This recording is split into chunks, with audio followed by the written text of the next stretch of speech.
আজকে গান্ধী কলোনি স্কুলের উচ্চ বিদ্যালয়ে ক্লাস 9 এর স্টুডেন্টদের সাথে থিয়েটার নিয়ে অনেকটা সময় কাটাবো। এরা প্রত্যেকেই থিয়েটারকে ভালোবেসে আজকে এই ওয়ার্কশপে জয়েন করেছে এবং প্রত্যেকের মধ্যেই প্রতিভা আছে।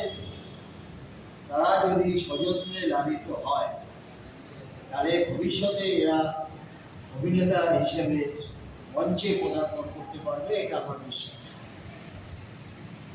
প্রথমেই লেসন দিলাম আজকে, এরপরে এদের যদি ইচ্ছে হয় আবার এখানে একটা ওয়ার্কশপ করাবো এবং ওয়ার্কশপ করে ওয়ার্কশপ বেসিস একটা প্রোডাকশন এখানে নাটক একটা আমার করানোর ইচ্ছা আছে, যদি আমি অনুমতি পাই এখানকার পরিচালনা করবো।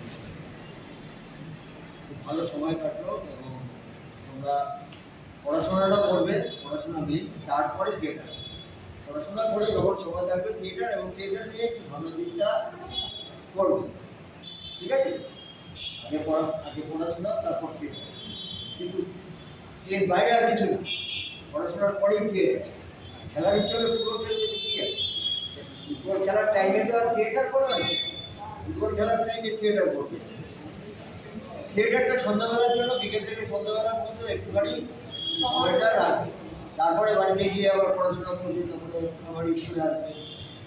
ডেইলি রুটিনের মধ্যে যদি থিয়েটারটা করে ফেলাও তাহলে আর কোনো অসুবিধা